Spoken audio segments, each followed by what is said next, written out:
Saat Yudayana, putra Parikesit, memerintah sebagai raja, kerajaan Hastina mengalami perubahan besar, namanya berubah menjadi Yawastina, dan Yudayana mewariskan tahta ini kepada Gendrayana. Namun, kehidupan tenang mereka terganggu ketika Gendrayana menghukum adiknya, Sudarsana. Karena kesalahpahaman, Dewa Batara Narada turun dari kahyangan untuk mengadili Gendrayana, yang akhirnya dihukum ke hutan, sedangkan Sudarsana diangkat menjadi raja. Gendrayana kemudian mendirikan kerajaan baru bernama Mamenang, yang kemudian diwarisi oleh putranya, Jayabaya. Di sisi lain, Sudarsana digantikan oleh putranya, Sariwahana, yang kemudian mewariskan tahta kepada Astradharma. Konflik pun muncul antara Yawastina dan Mamenang, berakhir dengan perdamaian melalui pernikahan Astradharma dan Pramesti, putri Jayabaya, atas usaha pertapa kera putih bernama Hanoman.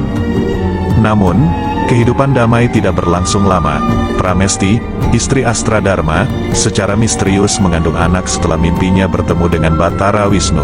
Astradharma curiga dan mengusir Pramesti, memicu kemarahan Jayabaya yang mengutuk Yawastina menjadi tenggelam oleh banjir lumpur, mengubur istananya bersama Astradharma. Setelah kematian suaminya, Pramesti melahirkan Anglingdarma, titisan Wisnu, yang kemudian membangun negeri baru, Malawapati. Anglingdarma menjadi penguasa dengan gelar Prabu Anglingdarma atau Prabu Ajidarma. Kisahnya menjadi semakin menarik ketika ia menyelamatkan Setyawati dari serangan harimau dan kemudian menikahinya, meskipun harus menghadapi pertandingan melawan kakak Setyawati, Batik Madrim.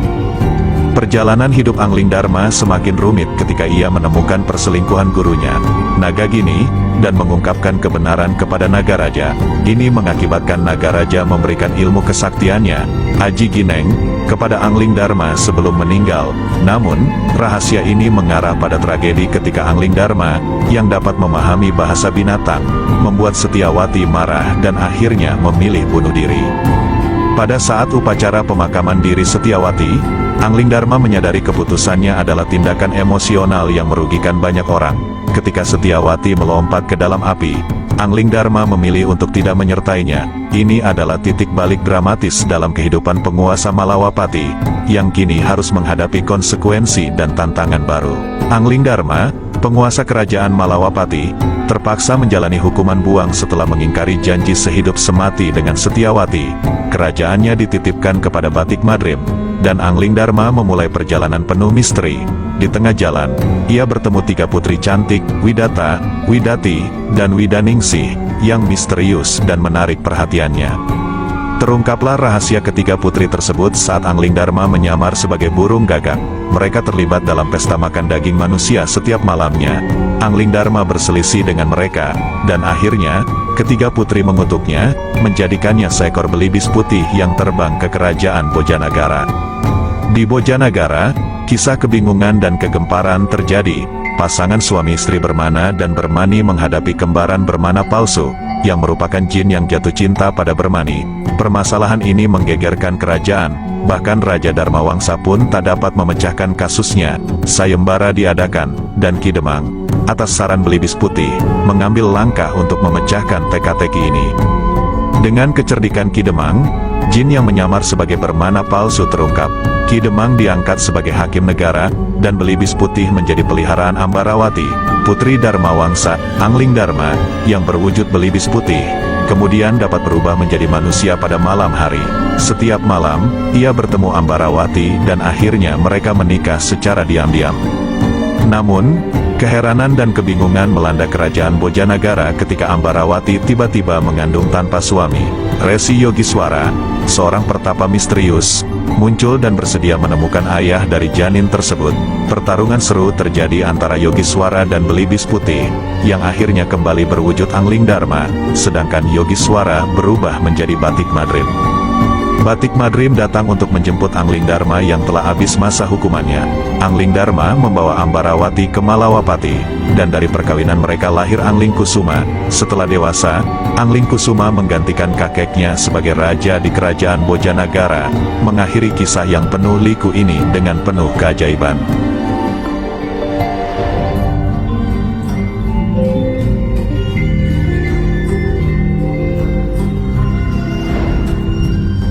Misteri seputar Angling Dharma masih menyelimuti beberapa daerah di Indonesia, sementara sebagian mempercayainya sebagai tokoh nyata, yang lain menganggapnya sekadar tokoh rekaan. Legenda Prabu Angling Dharma, lahir dari Pramesti, Putri Jayabaya, memiliki silsilah yang panjang, melibatkan Gendrayana, Yudayana, dan bahkan mencapai tokoh Mahabharata seperti Abimanyu dan Arjuna. Kisah Angling Dharma menjadi begitu melekat dalam budaya Jawa, terutama di Jawa Tengah dan Jawa Timur. Di Pati, Jawa Tengah, terdapat makam yang diyakini sebagai tempat peristirahatan Angling Dharma, menciptakan keterkaitan dengan kerajaannya yang disebut Malawapati. Di daerah Bojonegoro, situs melawatan di desa Wotangare juga dianggap sebagai petilasan Angling Dharma, bahkan menginspirasi julukan tim sepak bola Persibo sebagai Laskar Angling Dharma. Namun, arkeolog dan pengajar sejarah, Dwi Cahyono, membuka tabir sejarah di balik legenda ini. Menurutnya, Angling Dharma pertama kali muncul dalam sastra lisan pada masa Hindu-Buddha. Klaim-klaim mengenai lokasi geografis cerita juga mulai berkembang, seperti negara Boja yang dihubungkan dengan Bojonegoro. Pertanyaan mengenai status sejarah Angling Dharma pun muncul. Apakah ia tokoh sejarah atau sekadar karakter mitos terkait Kadiri dan Jayabaya? Dwi menyatakan bahwa tradisi lisan tentang Angling Dharma mungkin sudah ada sejak sebelum Majapahit, meskipun versi tertulis seperti Ari Dharma dan adaptasi dalam relief candi baru muncul pada era Majapahit. Tidak semua karya sastra mencerminkan peristiwa historis dengan akurat. Kisah Angling Dharma memiliki berbagai versi naskah, dan menurut Lydia Kiven, Angling Dharma yang dikenal sekarang adalah versi bahasa Jawa modern dari Kidung Bahasa Jawa Pertengahan berjudul Aji Dharma. Namun, perbedaan dan tambahan dalam pengisahan menjadikan kisah ini sulit dikorelasikan dengan yang terpahat dalam relief candi zaman Majapahit. Misteri seputar Angling Dharma terus menjadi tanda tanya, dan penelitian terus dilakukan untuk mengungkap kebenaran di balik legenda ini. Apakah Angling Dharma hanya tokoh mitos atau benar-benar memiliki akar sejarah, tetap menjadi rahasia yang belum terpecahkan.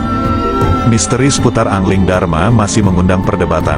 Apakah ia hanyalah tokoh rekaan atau memiliki akar sejarah? Meskipun diakui sebagai tokoh fiktif, Dwi, seorang arkeolog dan pengajar sejarah, menyatakan bahwa nama tempat, geografis, jenis tanaman, sungai, dan laut yang terdapat dalam kisah Angling Dharma tetap mencerminkan kondisi nyata pada masa itu. Ia percaya bahwa meskipun tokohnya fiktif, kisahnya bisa saja memiliki akar dalam kejadian sejarah yang sebenarnya.